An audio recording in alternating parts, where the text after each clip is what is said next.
لوگوں کے لیے چیزوں کو خوشنما بنا دیا گیا ہے۔ لوگوں کے لیے عورتوں، بچوں، سونے چاندی، زمینوں وغیرہ کی محبت خوشنما اور مزین بنا دی گئی ہے۔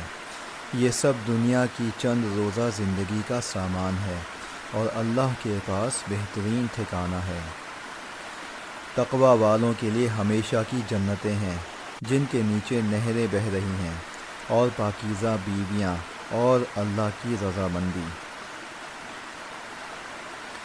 لوگوں کے لیے ان چیزوں کی محبت خوشنما بنا دی گئی ہے جو ان کی نفسانی خواہش کے مطابق ہوتی ہے، یعنی عورتیں، بچے، سونے چاندی کے لگے ہوئے ڈھیر، نشان لگے ہوئے گھوڑے، چوپائے اور کھیتیاں۔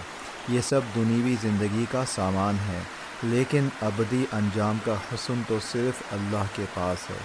کہہ دو، کیا میں تمہیں وہ چیزیں بتاؤں جو ان سب سے کہیں بہتر ہیں؟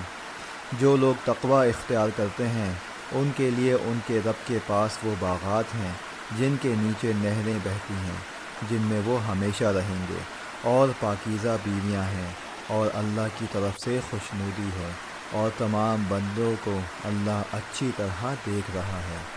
سورہ آل عمران آیات 14 سے 15، آسان ترجمہ قرآن، مفتی تقی عثمانی۔